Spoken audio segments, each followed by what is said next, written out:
This episode is sponsored by Podcast Movement 2016, coming to Chicago in July. Stick around for more information on how you can be part of Podcast Movement 2016.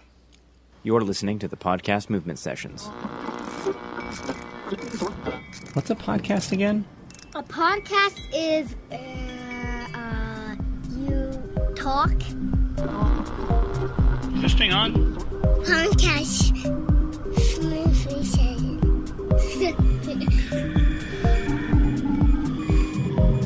The woman was attacked by an owl.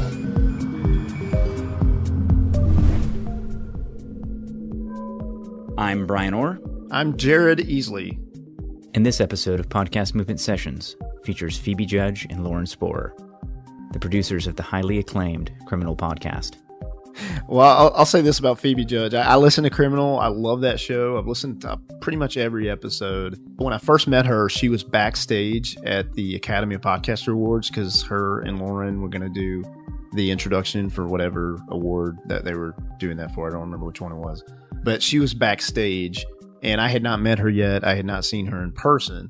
So when she came up to me, and I had my clipboard and, my fancy little headset on because I'm backstage and I'm having communication with Dan and a couple other people while the show's going on. She sticks out her hand and she says, "Hi, I'm Phoebe Judge." And I was like, as soon as I heard that voice, it was just like the podcast. And it was like, again, one of those cheesy fanboy moments. It was like, "Oh, hi, hello, thank you for being here. I love your show." And I'm like, all right, stop being an idiot, get it together. But it was just kind of neat, to hear her, and she's standing there shaking my hand. She said it just like she says on the podcast. It was pretty cool. I introduced myself at the stockyards, and so I walk up to her and Lauren and say hi and whatever, and so I'm talking to Lauren, and then I introduce myself to Phoebe, and I said, "Are you having a nice time?" And Phoebe says, "Yes, one of my lifetime goals was to ride on a mechanical bull. And I feel like I did pretty well." She's just using the Phoebe Judge voice, talking about riding the mechanical bull. No, that's great to hear that she did that. I didn't know she did that. In many ways, Criminal represents everything that's right about podcasting. It was started with no budget, in a closet, but Lauren and Phoebe have managed to create something that is both a masterful example of narrative audio, as well as being journalistically appropriate and true. We launched Criminal in January of 2014. We funded the show out of our pocket. We recorded the show in a closet. All of us had full-time jobs. I still have a full-time job. We started with the idea that even if only 3 people listened, we would be really serious about this thing. And so we had a logo, and we were very formal about it. I think probably 3 people did listen for the first couple of months. In January of 2015, we joined Radiotopia, which when we got that call in October, we really did. We would we were 2 months into the show, and we thought, what if we could have anything for Criminal? What would happen? And we would say, well, Radiotopia would call us. And then they did. And so we were so thrilled about that. And while Phoebe never actually complained about working out of a closet, that I'm aware of at least, she certainly is happy about the new Radiotopia era of her podcasting journey. It's a mic booth that has a chair. And that really, to me, there's a light and a chair that doesn't, and that light doesn't hum. And that feels like Versailles to me. I mean, that's all I need. That's such a step up. Today what we'd like to do is break down one episode of Criminal, talk about the choices that we made in making the show, and 2 things I want to say about our show in case you're not familiar with it. One is that we're a written show, so our production process is weeks with many rounds of edits, and I know that that's maybe not the case for everyone, so I just wanted to say that in case you're not familiar with our show. And the other thing is that our show is a little bit more formal, and that's on purpose, I think, because Phoebe in real life is kind of a formal person. Yesterday she asked me if I was going to do my hairdo, and she said on the phone with her father, she described a drunk person as half in the bag.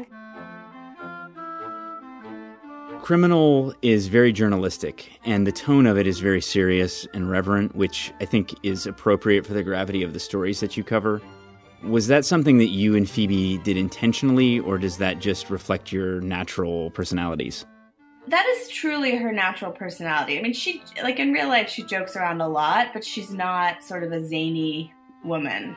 And also, I think that was part of the design of the show was, we were thinking we're going to do this in sort of a respectful, formal way. A lot of the podcasts I was listening to were more conversational, and we thought, Phoebe and I both have worked in public radio for a long time, which is pretty formal. So I think we thought we're going to take what we know how to do and we're going to apply it to this subject matter. And if people think it's too stiff and formal, so be it. We were really just sort of making it for ourselves at the beginning. It's been really gratifying that people sort of accept the show on its own terms and don't compare it to more sort of freewheeling conversational shows.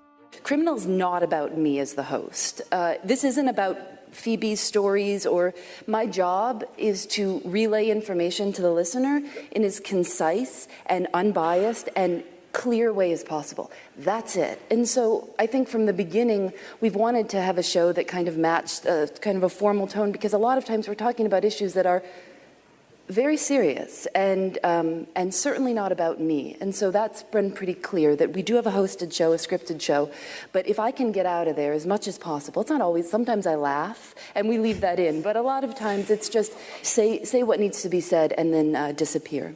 This is one of those episodes where we really tried to do that, really tried to get me out of there. So our show also is interview. I like to talk to people and ask questions. It's what I've wanted to do since I was a little girl. It's all I ever care to do is ask people questions about anything. And so we've left some of that in Criminal, the interview, the back and forth that I do with people. This episode is called 695 BGK. It was our 18th episode. It came out in April. And we're going to start by just playing the beginning of the episode. This is how the episode starts.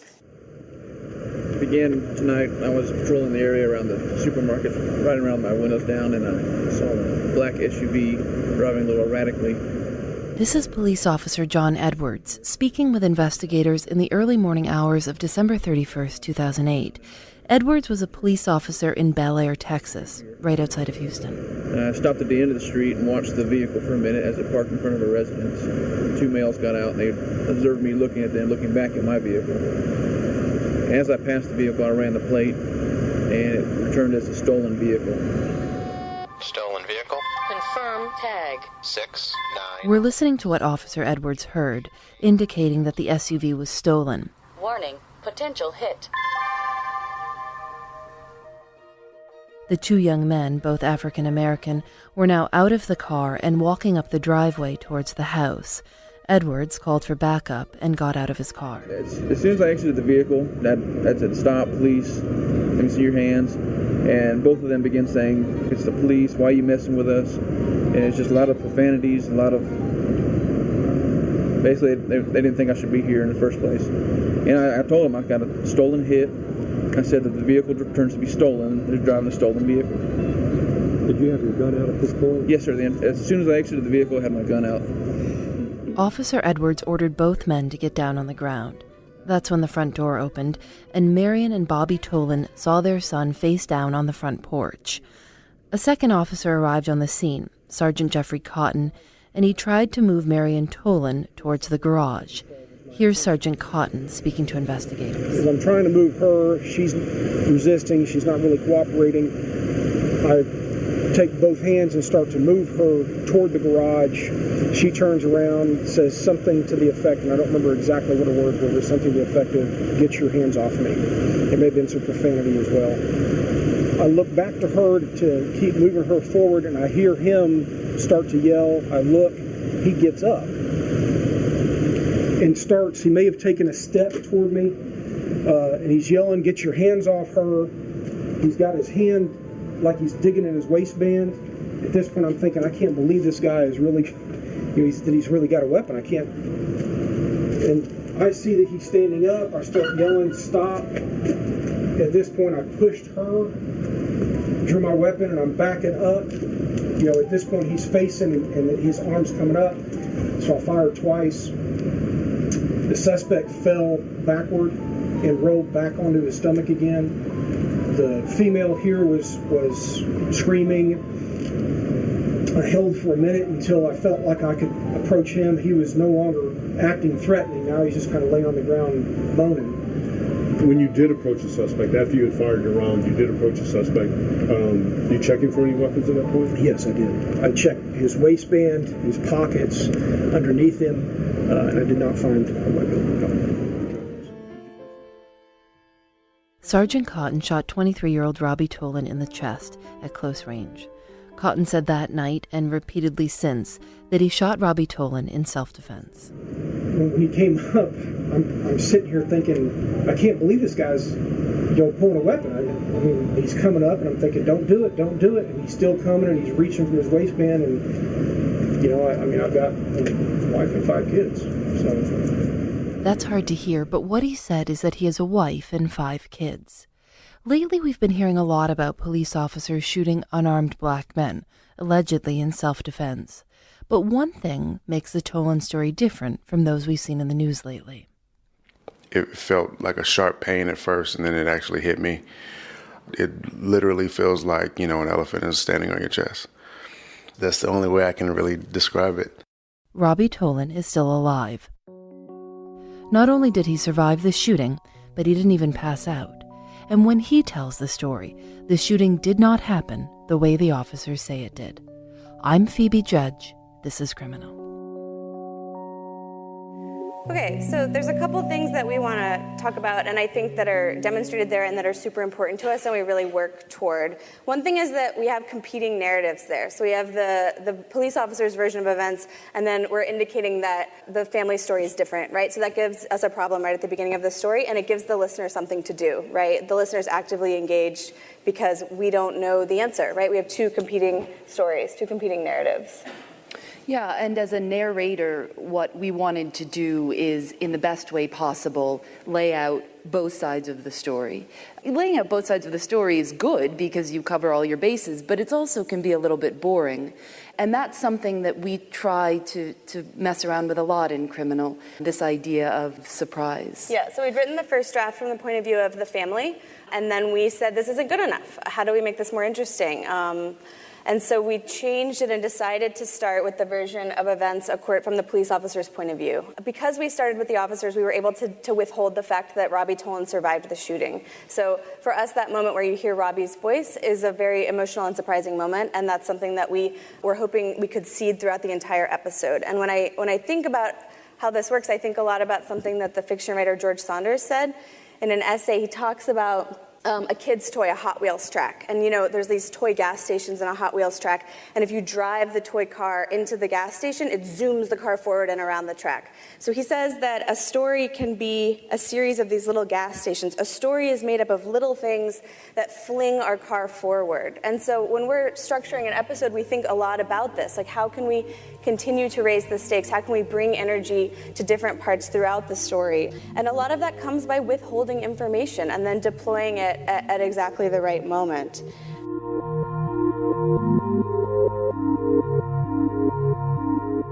Black Friday, that bastion of American capitalism, that beautiful favorite holiday where we get to trample each other in department stores. Not me, I only buy stuff on Amazon, so Cyber Monday for me, people. Anyway, Black Friday, tickets go on sale for Podcast Movement 2016 in Chicago. Podcast Movement 2016 is going to have literally 100 plus amazing speakers, including WNYC's Anna Sale of Death, Sex, and Money, and many, many more. And of course, I'll be there, so there's that. Anyway, Podcast Movement 2016. Get your tickets Black Friday. Podcastmovement.com. We tried and tried and tried to get the police officers to talk to us. We talked to them and they said, no, thank you, we won't speak with you. So the only thing that we could use is those tapes, because he was interviewed right after the shooting, and that's really what he said. So we were very lucky to get those tapes. I also don't know if we would have done the story if we'd had no talk from the other side, because then it would have just been like hearsay. And that's one risky thing with a type of show like ours. We have to make sure we're straight on everything. So the tapes really, I think, we were able to do the episode because of this stuff. So the next thing that we hear in the story is, so we've had 4 minutes of what the cops say happened, and then we get to hear what the family says happened, and we've already kind of said to you, this is going to be a little bit different. So, this is Marion Tolan. This is Robbie Tolan. That's Robbie Tolan. This is his mother. Then I heard a voice behind me say, "Get against the garage." And I turned around and I saw there was another police officer behind me. And he said, I said, "Are you kidding me?" He grabbed me by the arm and he threw me against the garage door. And he grabbed me so tightly, I had bruises on my arm. And it was a metal garage door, so it made a just horrific sound. And it really startled Robbie, I'm certain. And so Robbie, pushed himself up on his knees to the right, because we were to Robbie's right. And he said, "Get your hands off my mom." He didn't say it that nicely. I said, "Get your hands off my mom."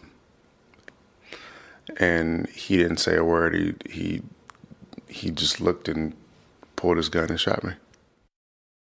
So that's very short, but that's basically what they say happened. We flew to Houston to do this story. So much of the time we're in studios. I'm talking to people over ISDN, tape syncs, nutty situations we set up with me in the car, and we only pay for one side of it so that we can do it on the cheap. It's not cheap to fly to Houston, but we were doing 3 or 4 interviews. And so when you're doing 3 or 4 interviews, it's actually kind of cheaper to go. And so we went there. One of the things that you can do is you can knock out a lot of tape, but you can also do this. And this is something that I love to do more than anything, which is to just get in a car and ride along with someone. It's kind of a cliche. We use this trick a lot, but what Marion Tolan's going to describe now is something that I could have written, I could have told you about, but I think her describing the actual scene was really pretty important. So here she is. This is the house right here. Anthony was laying like this way in front of the door. Robbie was laying in front of that flower box. On the grass. On the ground. On the concrete at the door. Robbie was at the door. He was at the door. And he shot him from right there. Robbie was right there. You were 3 feet away from him being shot. Yeah. Maybe 5 feet, but I was right there. I was right there. The gun was right in my face, and I saw the fire from the gun. So hearing her and kind of hearing her immediacy in that and pointing, we really wanted to leave in and taking us to the scene. It also helped us. It also helped us as people trying to report the story to really get a physical sense of, oh, okay, I see what you're saying, what you mean when you're saying I was on, it also is like your son actually was on your front step when he was shot in front of your face. To see that was also pretty important.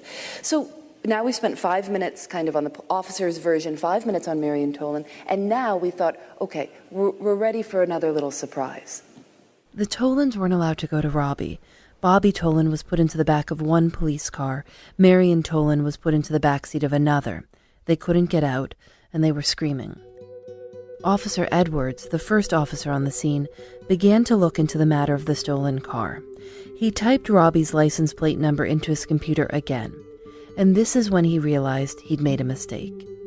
Robbie's plate was 695 BGK. Officer Edwards had typed in 696 BGK. He got it wrong by 1 digit. Okay, so that's a really important part of the story, and we held it back for 10 minutes. And we did that on purpose. Yeah, so that was another surprise, just, another way. And I think we use the word surprise, but it's really just to hook the listener more, to say, listen, you should be caring about the story because, these are the little things that when you're telling a story to your pal after you listen to it, you say, these are the things you start with. This is why it was so crazy, because he was shot on his front step, because the license plate was 1 digit. So we put that surprise in. A lot of people ask us how we find our stories. That's pretty much the only question. We get that question a lot. And for us, for Criminal, the story has to be good and the character has to be good, but for us there has to be something that's a little bit different, a little bit complicated, something that we want to confusing, that skirts the line of right and wrong. And so this did that for us. Our latest episode is about petrified wood theft being stolen in Arizona at a national park, which is interesting, I guess. But then we find out that people are stealing the wood, but then they're sending it back because they feel so guilty. So, that to us was the twist that made us want to do the Petrified Wood story. And our first episode ever. Our first episode was it was a man who'd been convicted of his wife's murder, but this lawyer is completely adamant that in fact the woman was attacked by an owl, and that's what precipitated her death. And he's staked his career on it. He's deadly serious, and he has a lot of evidence that's actually quite compelling. So by the time you get to the end of the episode, you're like, huh, who knows? Who knows? But even the fact, like, that's a crazy, a nutty idea. An owl did this. But for one, if we can put in your head for one little second that, oh, yeah, maybe an owl did do it, it's enough for us. You don't have to believe it, but just for 1 second to create that little bit of doubt. So from here we learn that the officer was not guilty verdict. Then Officer Cotton, we learn that the family had to sell their house because Marion Tolan would not back down and was going to push this and appeal it and appeal it. Then we find out that they get all the way to the Supreme Court, and the Supreme Court says, no, to the circuit court, you need to look at this case again. Something doesn't seem right. So that's another surprise that it got all the way to the Supreme Court.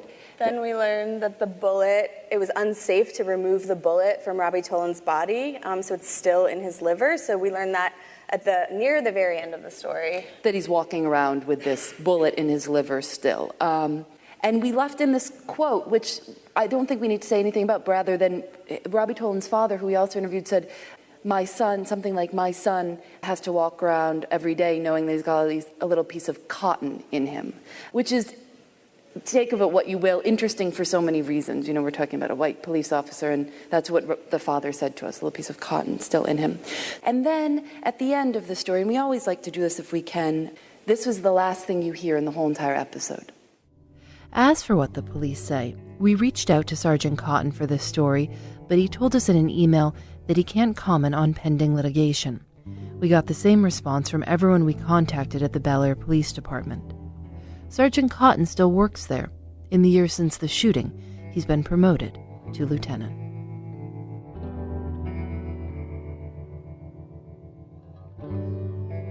So I think you can get a sense probably of what excites us. And I think we're really looking to surprise ourselves. And I think that if material in a first edit isn't very complicated for us and isn't compelling and doesn't keep sort of raising the stakes on itself, we're going to cut it from the episode. And that's why our episodes are so short. Our first draft of our episodes is usually about 35 minutes.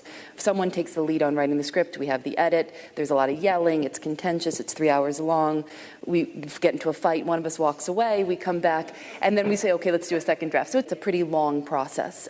That 35-minute script usually goes down, I would say our average length is about 17 minutes for our episodes. And so we are constantly just getting stuff out of there. Because I think that if you get all the junk out of there, then these surprising things really stick out. So that's what we're always trying to do, is get the things shorter. And yeah, like how can we make, is this a cliche? Like, is this a familiar story structure? As a listener, do I know where this is going, right? Like, that's what we don't want. For me, it doesn't take a lot for me to switch over to the Top 40 station and listen to Katy Perry. Like, I feel like this, like, you know, the bar is high for my attention span, and I think we're all pretty saturated, so we're really, really, really tough on ourselves, you know, like, is this genuinely compelling? The first episode we ever did, this is the first time we confronted this, Lauren wanted to make about the owls. She wanted to make a Guilty Peaks, Twin Peaks? Guilty Peaks. I don't know what it's called. A Twin Peaks reference.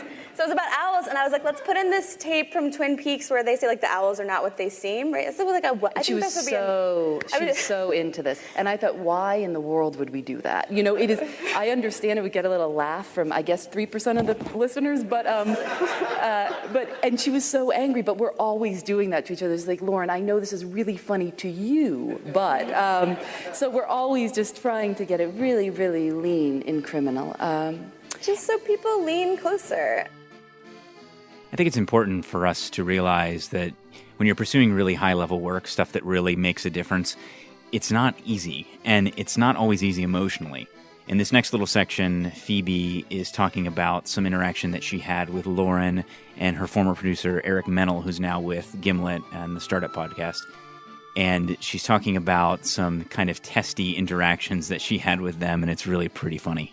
This happened the other night. We were tracking, and Lauren and Eric, mostly both of them, listened to me track. And Eric, rightfully so, is saying, Phoebe, you need to please try to change the way that you're starting this sentence, because you're starting every single sentence the same way. Webset. Webb sat down with the files from the case. And he says he found some inconsistencies. First off, the alleged fifth man in the ring, the man the police thought was Tommy, supposedly changed his cell phone number every 90 days. And I tried, and then Lauren said, and can you also, on the last word of this sentence, and I lost it.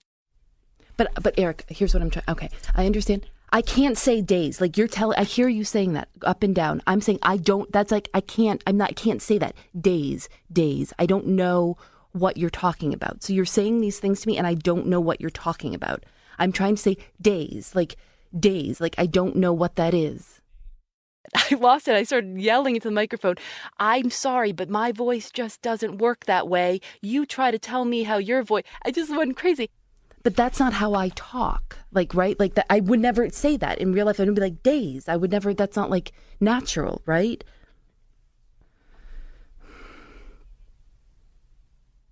Webb sat down with, I'm coming back to this. I want to move on. I'll come back to this. This isn't helpful for me. And then I stopped myself and I said, Phoebe, calm down and shut up. You know, these are people who know and appreciate and want the show to sound as best as possible. And if that's pushing me, then, you know, we'll try to work that out. Come on, isn't that a great piece of audio? I just love that because it exemplifies everything that you go through when you're wanting to make something that's amazing. And honestly, a lot of what I'm going through right now in making this episode. And I really want to thank Rob Rosenthal for that clip. That's original tape from his podcast, How Sound, and he graciously allowed me to use that clip. And anyone who's interested in producing really high-quality audio content needs to be listening to How Sound.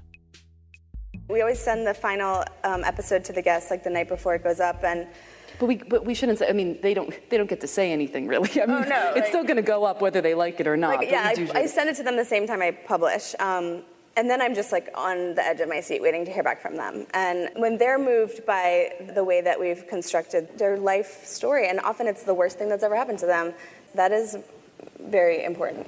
And I think very... Yeah, we take that so seriously. We take the fact that these stories that we're telling are oftentimes about the worst thing that's ever happened to someone, murders and death and everything else. And our responsibility is to be so true to that and to be, it's not about being kind, it's about having some sort of, I think, reverence for the story that you're being allowed to tell.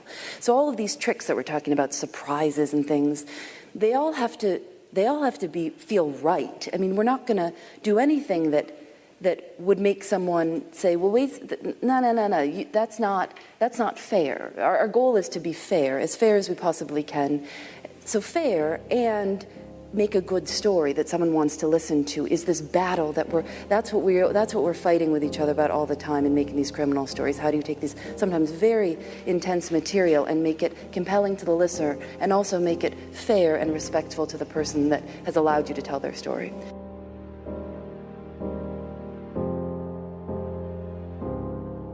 What is it like to talk to a stranger about something that's very emotional and painful for them? This is like one of her great talents, like, and the more we work together on this show, the more clear that is to me. Like, I grew up in the South with like certain manners and a certain sort of people-pleasing approach to conversation, and she doesn't have that. And so it's like she will ask anyone anything, and when it's sad, she has this knack for being sort of like gentle and intuitive, but also like really representing the listener and just saying what's on her mind. And it's sort of amazing to watch her do that. And sometimes she'll ask a question, like there was one episode about romance scams where the woman had been sort of tricked by a man she met online, and she was very heartbroken, and we spoke to her very quickly on the heels of this whole incident sort of resolving, and the woman was talking and Phoebe said, "You must have felt like a fool." I remember that, yeah. And when Phoebe said it, like my heart stopped. And the woman was like, "I did feel like a fool." And the woman just completely opened up into this other line of sort of reflection. And it was a really beautiful moment. And like, that's the type of thing that like Phoebe can do and that, you know, I certainly can't. And I think it's because Phoebe is genuinely having a conversation with someone. I think she genuinely like falls into the moment completely when she's talking with someone. She's not looking at questions. she's really listening to them. So I think she doesn't have anything to be afraid of because she's genuinely engaged with them. There's times when I'm so deep in it from a producer's standpoint that I'm not even really like allowing myself to feel the emotion in the story until it's done. And then it will be like a week after it's gone out on the feed that I'll listen again. And in addition to just hearing like a ton of problems, I also then for the first time can sort of like feel the feelings in a more sort of acute way. And I think, and whenever that happens, I always think like, this person was so generous with us. We oftentimes end the episode with without drawing great big conclusions. It's not our job to draw a conclusion. Draw your own conclusion. We're just going to put the information we find relevant out there and let you decide. And if we can do that with a criminal episode, I think we've maybe succeeded. The ending of our episodes are hard for us. It needs to feel like the end of the episode, but it feels super inappropriate to like dramatize something and like make it feel like a swoon, you know? So that's really hard for us. We really struggle with that. And I sent a rough edit of our Petrified Wood episode to my parents, and they were like, it just ends out of nowhere. And I was like, crap. I'm like, now what are we gonna do? Like, because it's just our personality. We're just not comfortable with grand summation. The ending is hard for us, and in an ideal story, the story completes itself, and the people whose story it is can reflect in a way that feels meaningful. I think that's the ideal way for us to end the episode. Criminal is so well written and produced, so it's both inspiring to those of us who are doing it ourselves, but then also terrifying to those of us who are new. So what would you say to someone who's in love with the quality that you're producing, but totally overwhelmed by the writing and production? Well, I mean, like, I feel like we're all learning as we go, and we're all getting better. Just like anyone who takes on any creative project, you know, like, it's hard for me to listen to some of our early episodes because all I can hear, you know, are the things that I wish we'd done differently. So, I mean, I totally think we're learning on the job, absolutely. So I'd say just be really patient with yourself. And then the other thing I would say is don't compare yourself to other shows, and don't think about the audience that you would like to have. Like, sometimes we teach classes, and I very sincerely advise people to think about their very favorite people in the world and make a show for those people, rather than trying to appeal to some sort of like neutral mass of listeners. If you set out to make something that your favorite people might enjoy or might be interested in or would be worth their time, I think you'll do great, and you'll continue to get better the more you do it. I mean, what I always think it's so funny is that the actual making of the podcast is a dream, because it's the writing of the script that is just the when you pull your hair out, you know, that's the stuff that I love it. Sheila, I guess that's the stuff. But yeah, the scripts are where we spend just hours and hours. So I think that's it, and thank you very much. Thank you so much for coming.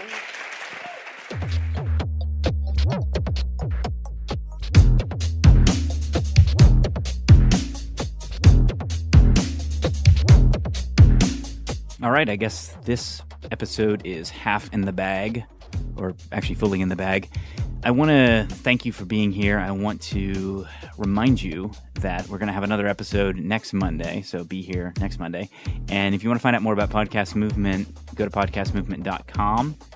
You can also follow Podcast Movement at Podcast Movement on Twitter. Check out the Facebook group on Facebook, Podcast Movement Facebook group.